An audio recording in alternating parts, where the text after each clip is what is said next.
جنگ جو ہوئی ہے کربلا میں، مارکہ کربلا جو ہوا ہے، یہ یزید اور امام حسین کے درمیان نہیں تھا، بلکہ حسینیت اور یزیدیت کے درمیان تھا۔ یعنی یہ شخصی لڑائی نہیں تھی، بلکہ نظریات کا تصادم تھا۔ اگر شخصی لڑائی ہوتی تو یزید جیت گیا تھا، بطور شخص حضرت امام حسین شہید کر دیے گئے اور یزید جو ہے وہ تخت و تاج پہ متمکن رہا۔ تو اگر یہ شخصی لڑائی قرار دیں تو یزید جیت گیا اور امام حسین ہار گئے، یہ شخصی اگر لڑائی قرار دیں۔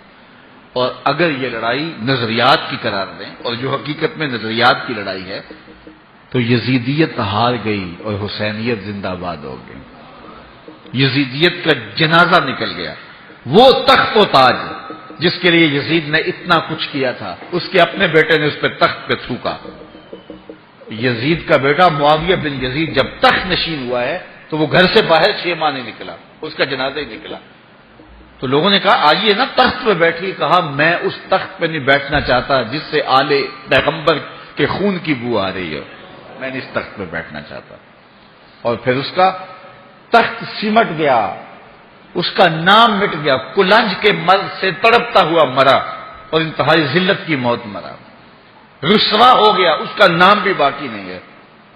میں گزشتہ برس کربلا میں حاضر ہوا تو حضرت امام حسین کا چمکتا ہوا روضہ نور دیکھا۔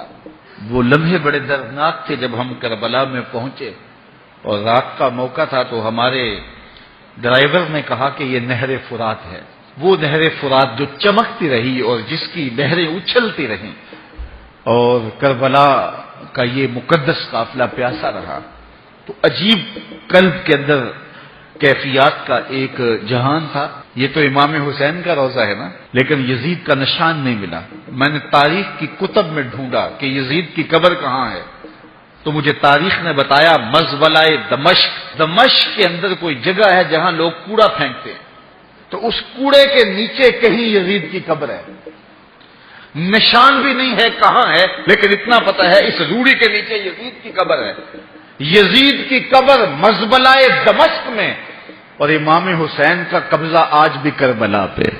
تو یزید کا نام مٹ گیا، اس کا تشخص مٹ گیا، امام حسین کا نام بھی باقی، آپ کا ذکر کی باقی، اور آپ کے تذکروں کی خوشبو بھی باقی۔ تو یہ شخصی لڑائی نہیں تھی۔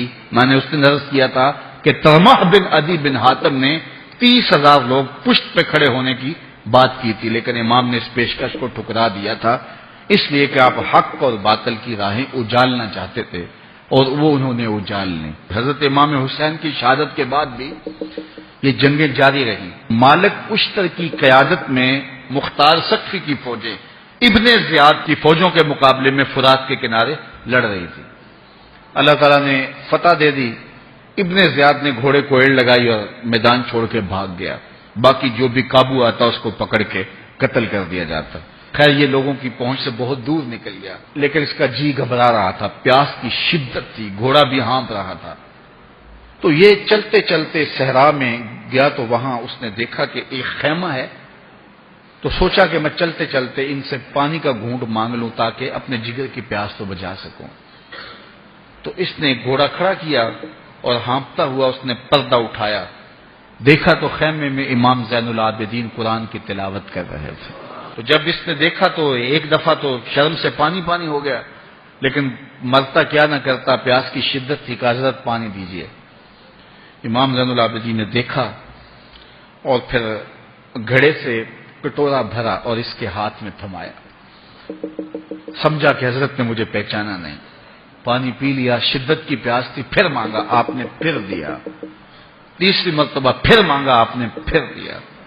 3 کٹورے پانی کے پینے کے بعد امام زین العابدین سے کہنے لگا حضرت شاید آپ نے مجھے پہچانا نہیں۔ امام زین العابدین ابھی تک ضبط کیے بیٹھے تھے، آنکھوں سے موٹے موٹے آنسو نکلے۔ کھا بدبخت تجھے نہیں جانتا جس نے میرا خاندان اجاڑ دیا، 6 ماہ کے بچے بھی نہ چھوڑے، جس نے مخدرات کو اونٹوں پہ بٹھایا، کیا تجھے نہیں جانتا جس نے خاندان نبوت اجاڑ دیا؟ تو کہا حضرت اگر جانتے ہیں تو میرے ساتھ یہ سلوک کیا کیا؟ کہا ایک دن ہم مہمان بن کے تمہارے گھر آئے تھے، جو تم نے کیا وہ تمہارے خاندان کی ریت تھی، آج مہمان بن کے ہمارے دروازے پہ تم کھڑے ہو، جو ہم کر رہے ہیں ہمارے خاندان کی ریت ہے۔ تو یہ شخصی لڑائی نہیں تھی، یہ نظریات کا تصادم تھا۔ تو امام حسین رضی اللہ تعالیٰ عنہ جو چاہتے تھے وہ ہوا، حق اور باطل کی سرحدیں بالکل واضح ہو گئیں، نہ یزید کا وہ ستم رہا، نہ زیاد کی رہی وہ جفا، رہا تو نام حسین جسے زندہ رکھتی ہے کربلا۔